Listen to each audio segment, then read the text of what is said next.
Fred D'Agostino is Professor of Humanities and President of the Academic Board at the University of Queensland. He has edited the Australasian Journal of Philosophy and Politics, Philosophy and Economics, and has published 4 books: Chomsky's System of Ideas, Free Public Reason, Incommensurability and Commensuration, and Naturalizing Epistemology. He is co-editor of the Routledge Companion to Political and Social Philosophy. His current research is on disciplinarity, and he is a Fellow of the Australian Academy of the Humanities. Welcome, Fred. One of your books is called Free Public Reason. Could you explain what it is about reason that could be seen as public? We tend to think of it as something happening in our heads. So in what sense is it public, and in what sense is it not free, or does it need to be? The title is actually a pun. So the word free could be an adjective, like the word public is. So reason that's both free and public. But it could also be a verb. Free that public reason, boys and girls. Liberate it. The meaning in the second sense is really related to a set of mythologies that in fact you've alluded to already about reason, namely that it's something that we do individually, that it's something that is largely intracranial, that it happens in our heads, that we reason in our heads, that it's something that belongs, if you like, to the non-material realm, and all of those are unhelpful myths that have grown up in our culture, that are kind of embedded in a lot of our literature and art, especially that of the heroic creative genius who figures it all out in his or her head, and then it pours out into the public space as if there was nothing happening in the public space associated with its creation or its critical development. Now, in fact, there are great geniuses that can figure out a lot of things in their head.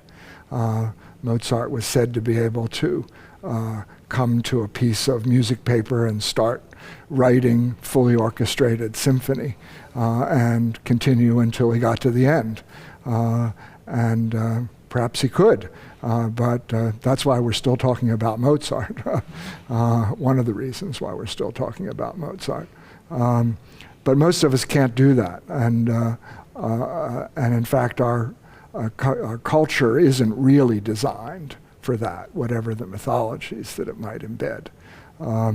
When we reason together, and when we reason in public. Maybe not on a jumbotron in the middle of a football stadium, maybe not that public, maybe not on television, maybe not that public, but we reason with one another. So in fact, we're engaged in a conversation right now that itself is a form of reasoning, because we're trying to figure out how to understand the world, and we're doing that collaboratively. Your questions, my responses, your responses to my responses, and so on, are kind of a little dialectical interplay that helps us refine our thoughts, to calibrate them to the subject, to erect structures around them so that we can see how they fit with one another. And all of that takes place typically in a dialogue or a more extensive discussion. So a lot of the things that you're familiar with, talking with your family around the kitchen table about, where should we go for our holidays, or how are we going to resolve this conflict between grandma's wanting us to visit her and us wanting to go to the beach. So those are forms of reasoning that occur between and among people. So rather than us reasoning just in our heads and then communicating that reasoning, you're saying the communication is part of the reasoning process. That's a very cool way of expressing it, actually. So one of the things that we know is that it's communication stupid, right? So it's not the economy stupid, it's communication stupid. So every issue that we deal with when we look at it as a real social problem. We always find that there's a communication part of it that looms very, very large. And communication helps us to calibrate our thinking with one another so that I come to understand what you're thinking by dint of talking with you a lot. So the more we talk together, the more I understand how your brain works, as it were, how you reason, what your values are, what your kind of theoretical take on the human condition is or the natural world is. And once we learn more about one another, we can communicate more effectively. And so a lot of the work that I do as an academic manager or leader involves me listening so that I understand, as we say, where other people are coming from. And that's a crucial part of my being able to communicate effectively with them. So the notion of freedom then is about the freedom to communicate and to hear other views. Well, not just the freedom to do that, but the responsibility to do that. So if you want to reason well, and again, this is something that we all kind of experience in our daily lives, if you want to reason well to conclusions that are going to serve you well, to plans for your own life, for action that are going to be effective, you need to consider the issue from a lot of different perspectives. So we all have a blind spot, something that we aren't good at understanding or aren't good at detecting. In fact, we all have numerous blind spots, but luckily we don't all have the same blind spots. So our blind spots might be cultural inheritances. They might be personality traits, things that I am avoidant about confronting.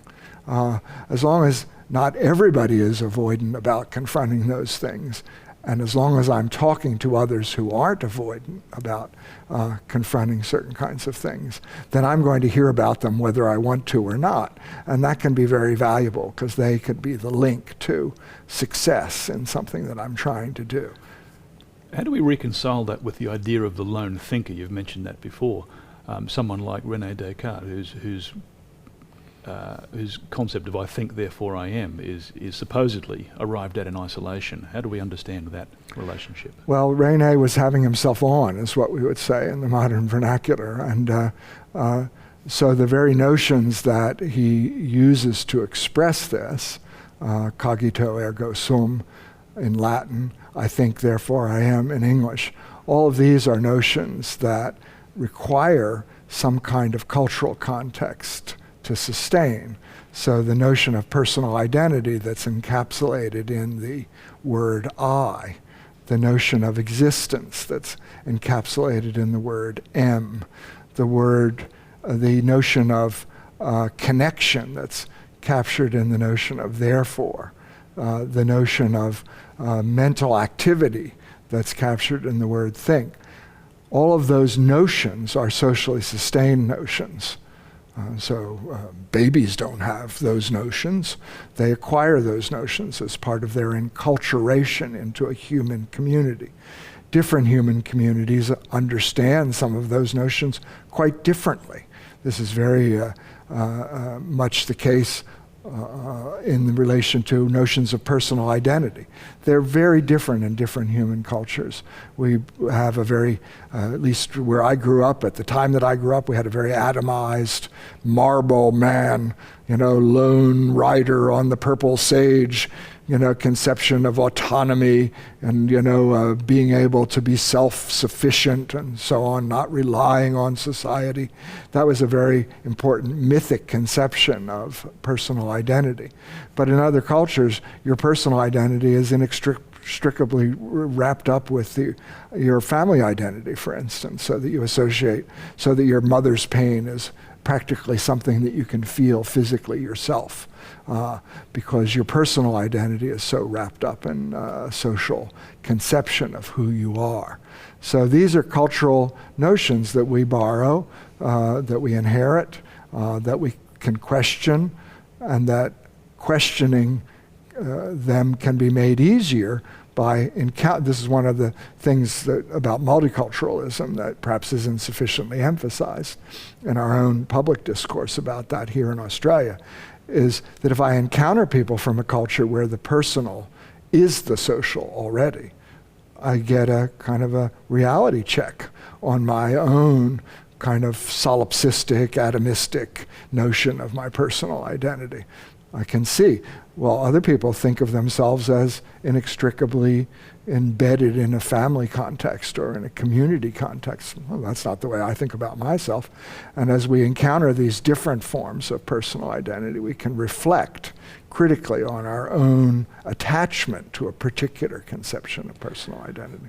This notion of socially arrived at knowledge seems to have enormous implications for any institution, but particularly educational institutions. Do you think we've been successful in looking at building our institutions to accommodate this view of knowledge?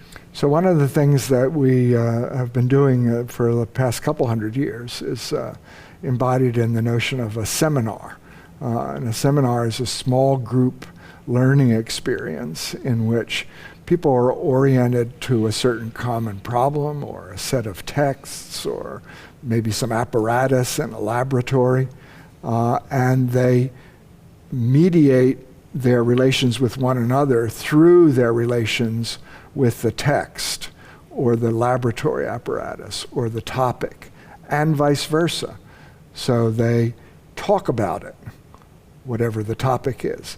They fiddle with it, whatever the apparatus is. They do that in each other's presence and with each other's cooperation and help.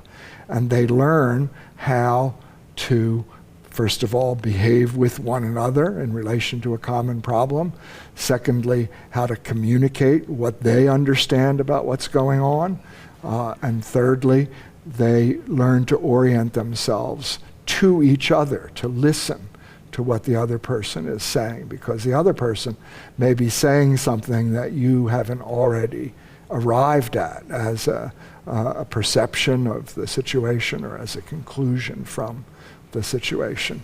So the Austrian economist Friedrich Hayek talks about dispersed knowledge, and this is one of the most crucial things to understand about our condition. You know things that I don't know. I know things that you don't know.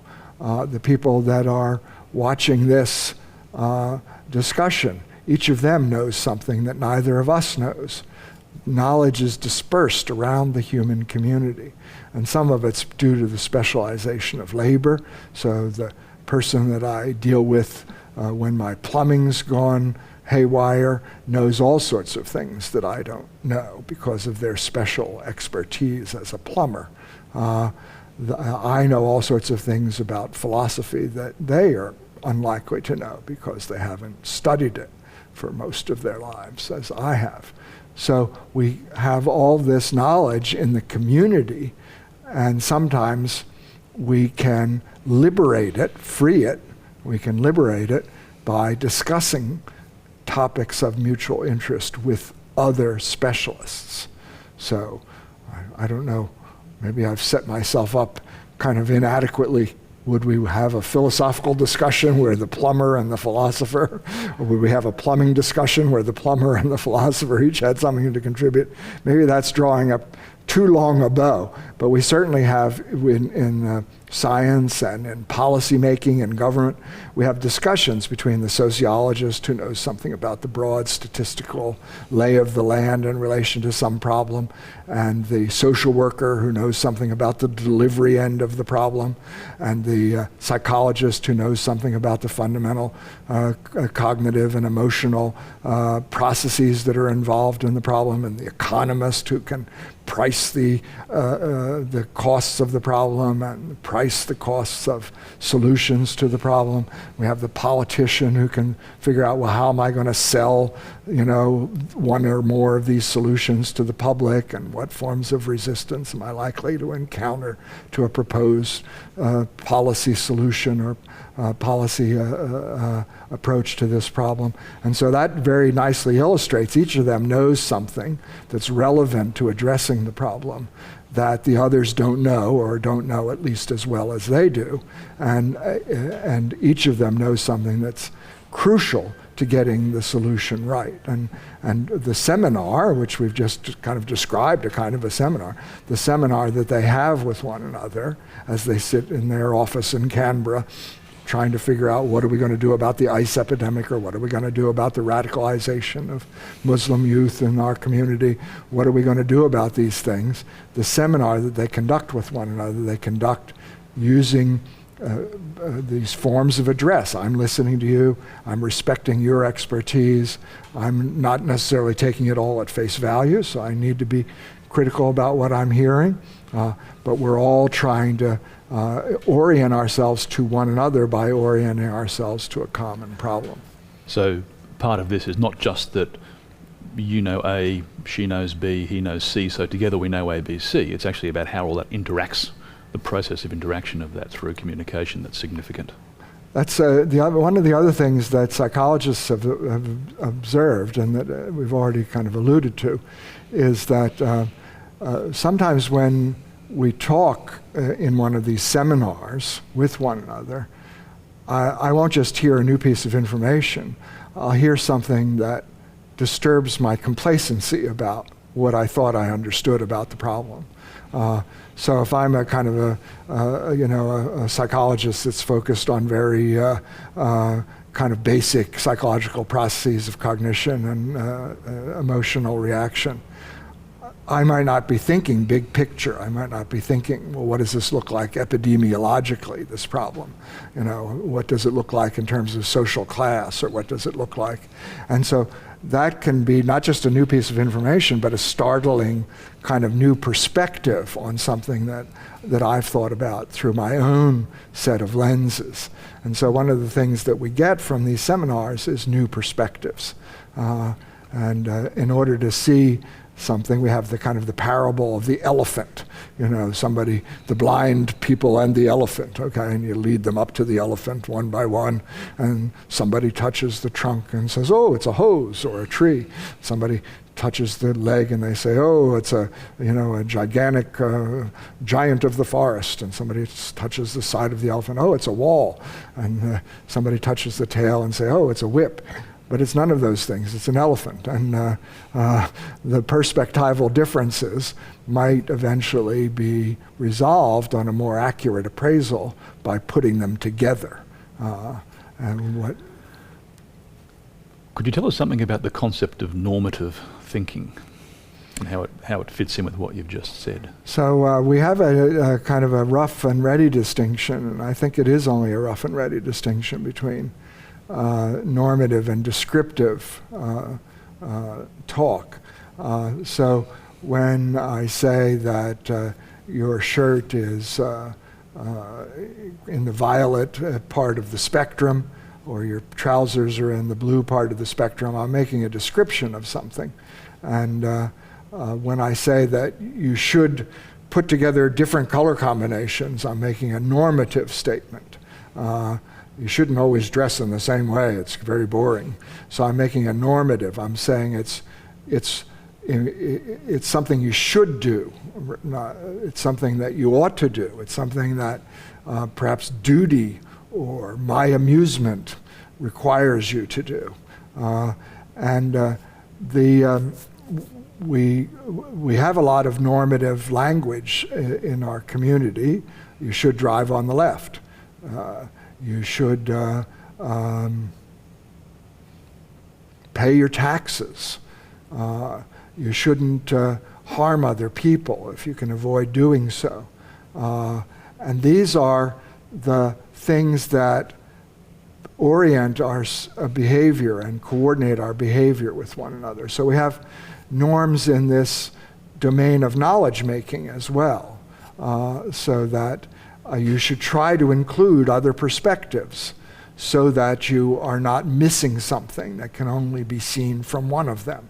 That would be a really good norm of good reasoning, of good critical thinking, of good creative thinking for that matter. You should try to include different perspectives. You shouldn't try to get too perfect a solution to some problems. That would be another one that I would recommend, actually. We have a wonderful phrase in Australian speech which as an American, and therefore mildly perfectionistic in tendencies by cultural inheritance, I found very puzzling for the first 20 or so years that I lived here. But it's near enough is good enough. This is an expression of Australian can-doism, that if you're out on the farm and you're trying to repair some implement and you're 100 miles or 100 kilometers away from the nearest actual expert repair person, you just have to make do with what you can manage with the materials that you have before you. What near enough is good enough is expressing is that some solutions are so some problems are so complicated and have so many different facets that you will never find a perfect solution.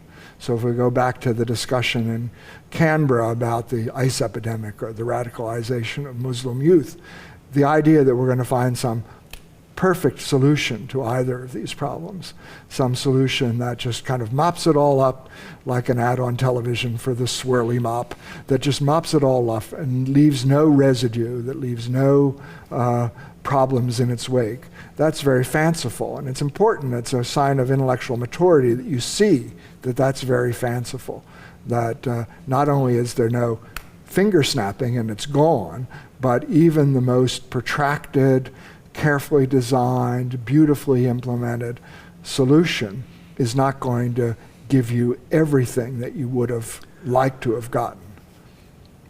Taking that concept to disciplines such as science, for example, talking about normative thinking in science, is this what we see as what grows the methodology of a discipline?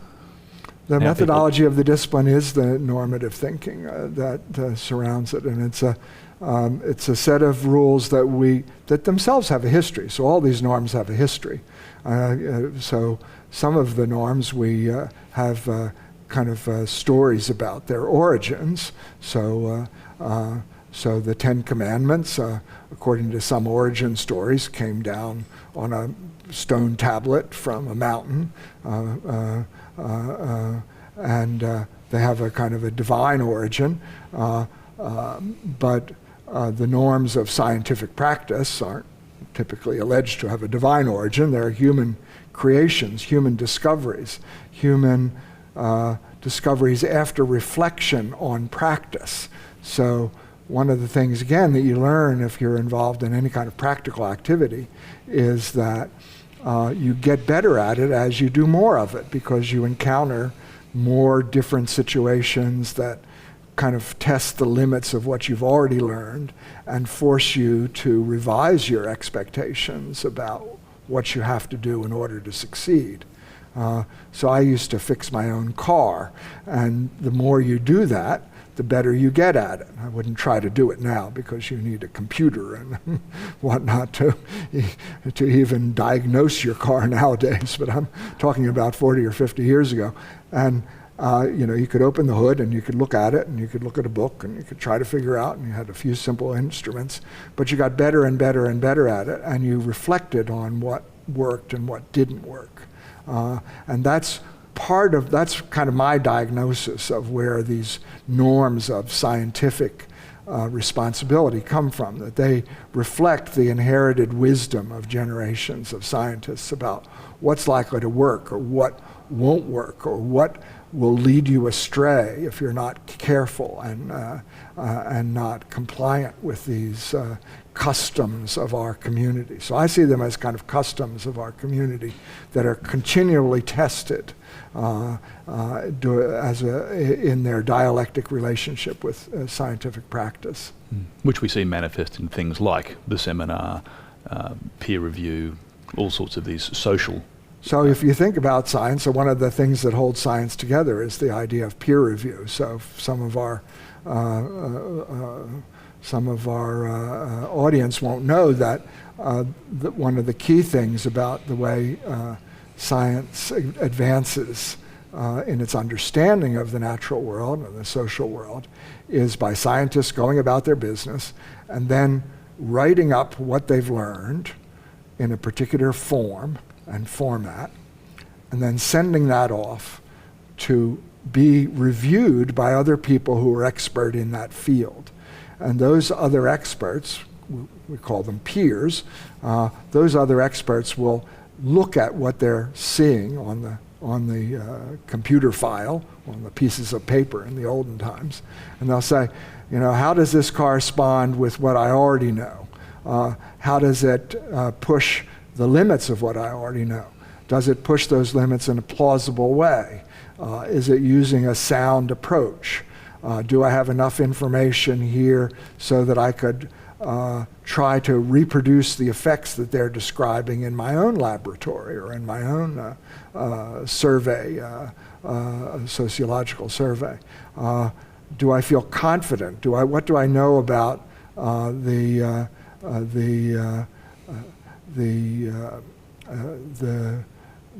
author that might reassure me that they are in command of sound methods and are a reliable reporter of the results that they obtain? So that's peer review, and that's what holds science together. As you and I are speaking, we've just had the 2015 round of Nobel Prizes awarded in physiology and medicine, in chemistry and in physics, and today the Literature Prize was announced. And those people are being recognized for work that's been peer reviewed. So they are giants, of course, that's why they get the Nobel Prize. They've made very significant breakthroughs in knowledge or even in methodology, but they're being rewarded by their peers for stuff that they've already done, and done over a lifetime in most cases, that again was improved through a process of peer review. So one of the things that's very frustrating for scholars and scientists is that you work really hard on something. Again, you've probably got a circle of a local acquaintance that has helped you improve it before you send it off for more public scrutiny. But then you get it back from the publisher or the journal that you've sent it to with all these comments, critical comments from your peers, from your anonymous peers. You don't know who they are. They have this veil of anonymity that enables them to be very critical and very objective about their criticism.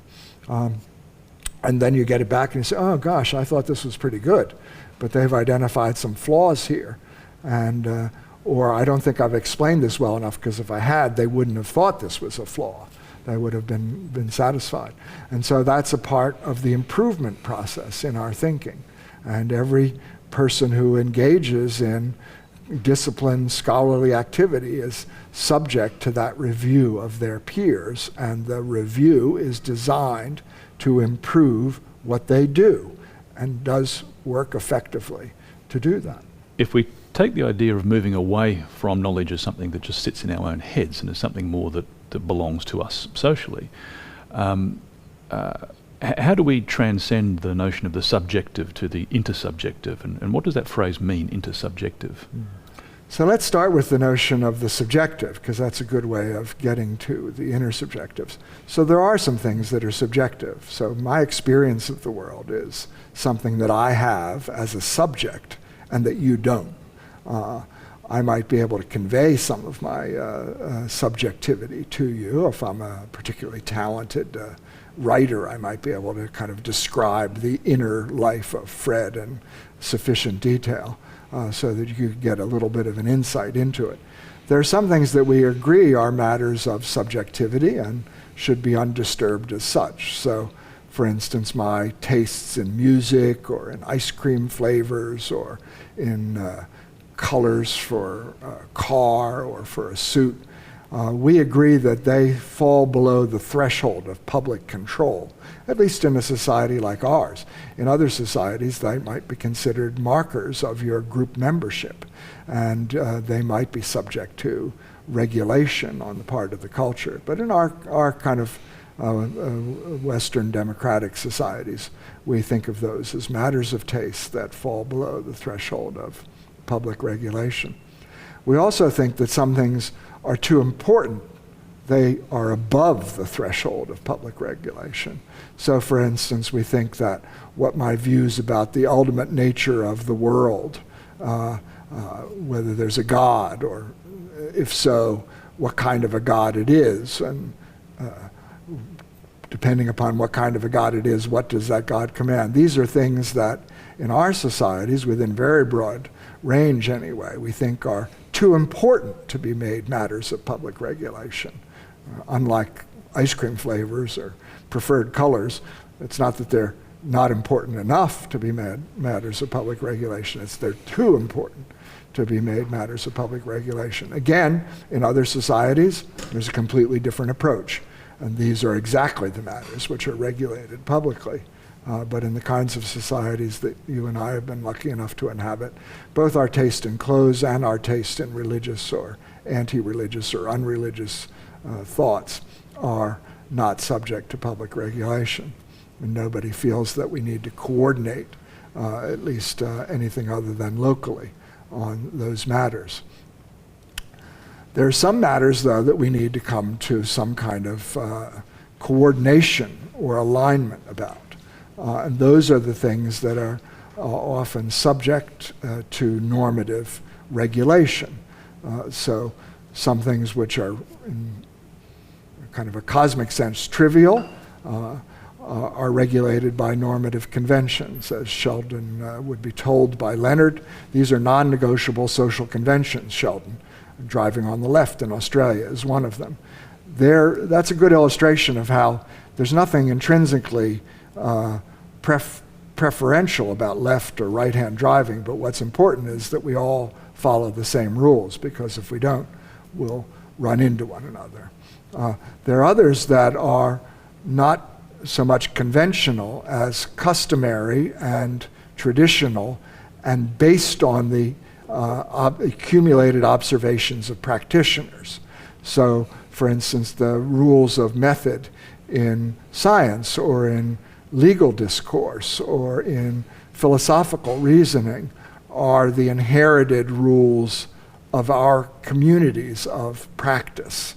And they have been evolved, or in some cases over millennia, by people who reflect on how do you get a good discussion going that leads to greater insight about how these chemicals interact with one another, or how these arguments work effectively to persuade others.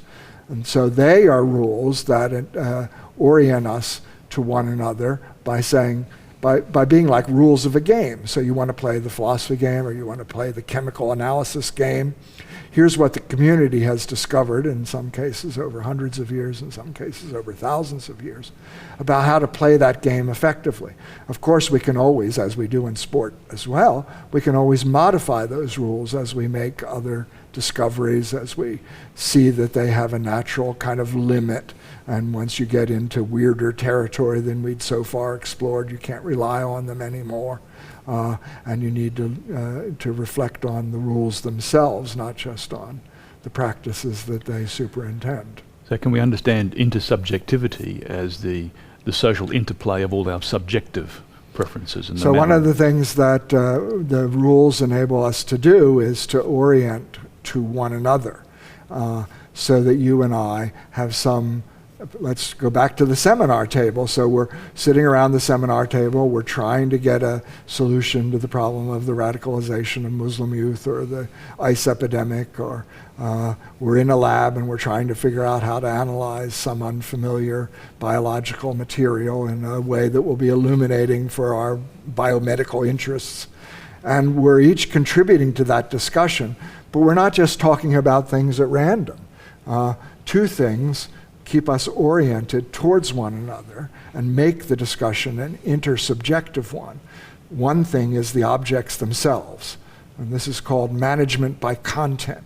We manage our interaction by being focused on the same content, okay? So that we're continually referring back to the ICE epidemic or to the stuff in the beaker and trying to keep focused on that. Okay. But the other thing that manages our interactions and enables a level of intersubjective agreement to arise about what's happening or what should be done are these rules of method, so that we can't just talk about whatever might happen to be, transiently flashing through our brain. It's a kind of an etiquette of discussion You have to be relevant, you have to be responsive, you have to be gesturing towards the object of inquiry at all kind of times, not towards things that are irrelevant. You have to be making claims that others could validate for themselves if they wished. So part of this process of intersubjectivity is externalizing your thinking to make it accessible to everybody else. So that we started our discussion today by observing that thinking isn't something that happens intracranially. It happens outdoors. It's an outdoor activity. And a temporal activity. And a temporal activity. It happens in real time. So all these discussions are occurring over a period of time. And they're subject to all of both the wonderful serendipity, but also the potentially distressing cul-de-sacs of real discussions.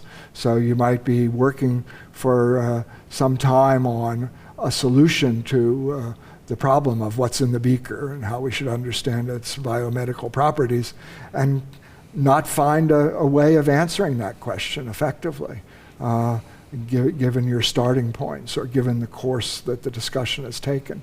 And so sometimes you just need to shake it off, in the immortal words of Taylor Swift. Sometimes you just have to shake it off and start again.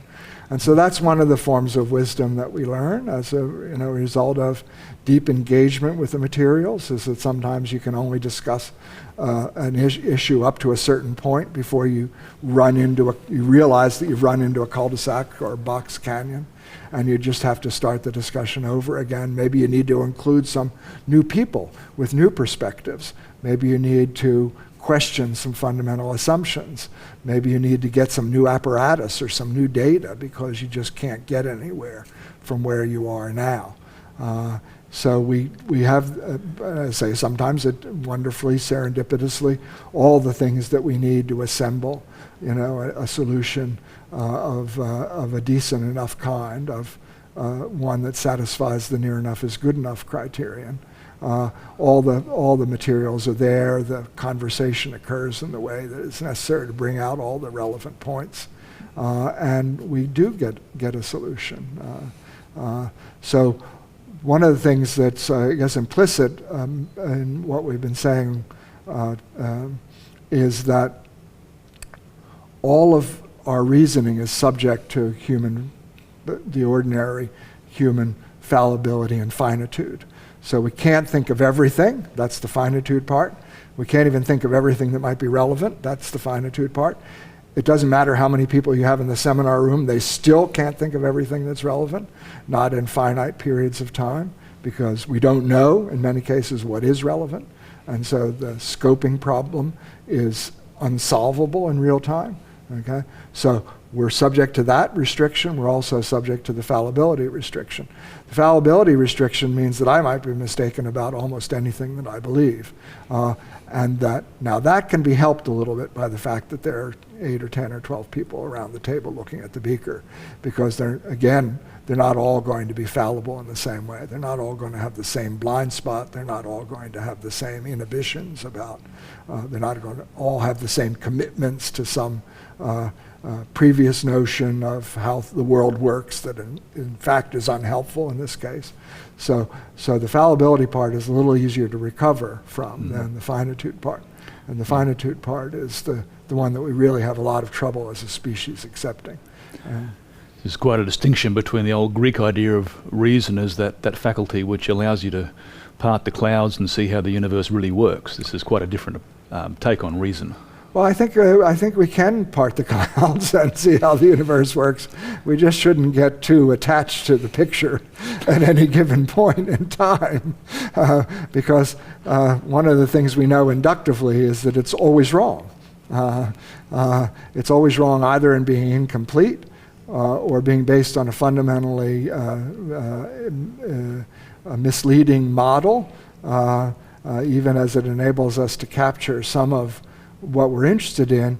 It almost never survives further sustained scrutiny in lengthy periods of time anyway. So the models that were developed and that were developed in contact with reality, indeed in contact with data, indeed in contact with systematized data, indeed in contact with theorized data, all those models that were developed by the ancient Greeks, by the Renaissance, early modern scientists. All of those models have been shown subsequently to have been misleading or incomplete in some way. And people haven't gotten smarter. People haven't really gotten a lot better at observing and thinking about the world. People have just been at it longer, and as they are at it longer, and as we industrialize some of these processes, what we see is that we can correct the errors of the past, but we can't correct our own errors. That has to be left to future generations, who might be just around the corner. They might be our students. So, Fred, thank you so much for sharing all of your insights with us. I think that was incredibly informative. Thanks very much for having me, Peter. And good luck to all of those who witness this. Let's hope they survive the encounter. I'm sure they will. Thanks very much. Very good. Thank you.